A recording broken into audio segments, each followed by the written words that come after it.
Imagine wiping out 5 entire government agencies from the map in Washington. That's what GOP presidential candidate Ron Paul wants to do as part of his $1 trillion spending cut plan. He says it will get America's economy booming again. Okay, will it? Jonathan Hoenig, will it? Cheryl, it will. I mean, government spent $3.8 trillion last year. We don't need a little tweak. We need a slash and burn, and Representative Paul's program does just that. We've come to think of this bloated government as something normal, but it's really not. Housing and urban development was a product of the 1960s. The Energy Department, which he wants to get rid of, was a product of the 1970s. We should slash and burn, return to the Constitution, put this country back on the course for economic prosperity. But you know what, Wayne? Here's what he wants to cut. HUD, the Energy Department, Commerce, Interior, Education. Do we need to just cut those agencies? Is that the right answer? Well, I'm amused by Jonathan's ideological approach, but the practical side of that, those 5 agencies employ 235,000 people. They have a budget of $175 billion among them all. It's unrealistic to think that Congress is going to take away their own access to the lobby money by destroying those agencies. They're just not going to do it.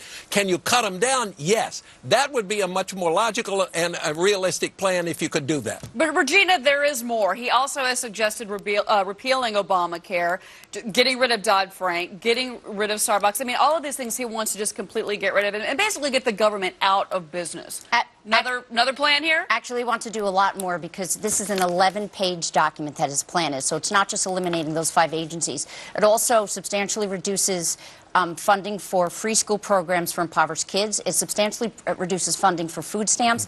And it wholeheartedly eliminates the community policing program, which was put in place in the 1990s, which led to a substantial decrease in crime nationwide. So you look at these, what programs he's looking to cut here, and they're going to be cutting low to middle income. And while he's doing this, he's also saying he wants to extend the Bush tax cuts. He wants to repeal all taxes on investment income and on estates.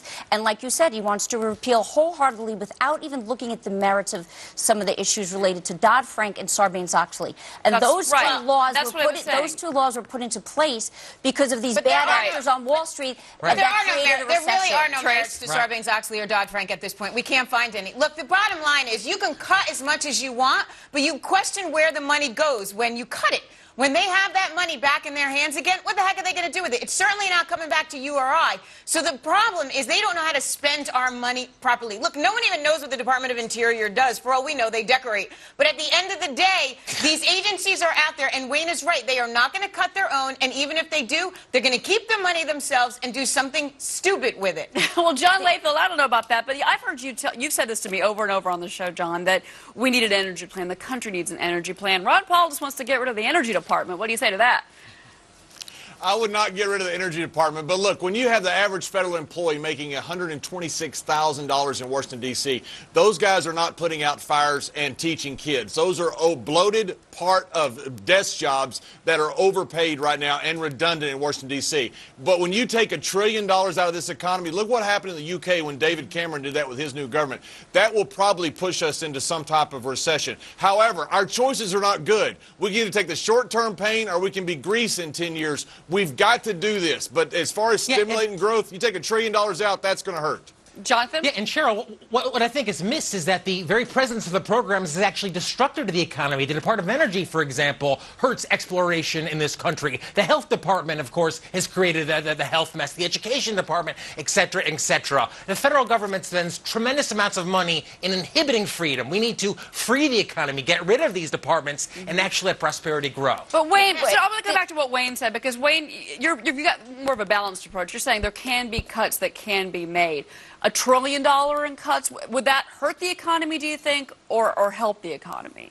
No, not at all. In other words, there's a lot of waste. We all know that. There's a lot of waste in government. If you could skinny this thing down, you're saying, as I said, 235,000 employees in these agencies and $175 billion in the budgets. You can churn that, probably cut that in half if you just said, look, everybody, you got to take half of that and take it off the board. And John Layfield was right when he's saying that the salaries now in Washington, do you know that Washington is the biggest employer as an area, and the most expensive employer in the United States, not the private sector. We have delivered the private sector into the hands of the government, and we've allowed them to do this. This is crazy. And Regina, Washington is now the second biggest contributor to U.S. GDP. So it is about the economy. If you talk about cutting these departments, it would be a huge hit to GDP overall. And it's also going to affect employees nationwide. You're just looking at the salaries of the administrators sitting behind desks in Washington. But when you cut the Department of Interior, which doesn't have to do with interior design, it actually has to do with national parks, and it controls oil drilling and federal parks as well. You've got park rangers and you've got people operating that don't make that $100,000. But just because, and if you no. But just because Interior, just if you cut out the Department of Interior, you have to get rid of the federal parks, and you're going to be auctioning them off to oil drilling and gas. How about you let it go to the state level? How about you let the states take care of things? The states cannot afford. Well, you know what? We can't afford it at the federal level anymore. Park? We cannot afford this anymore. And just because somebody's employed doesn't mean they should keep their job. If it's a useless job, it's a useless job. It's about time we call a spade a spade around here. And federal parks and deal with oil drilling is not. And quite frankly, we need people to monitor. Look at what happened with BP on the offshore drilling. Okay. You don't need the federal government. Wait a minute, Jonathan, go ahead, John Layfield.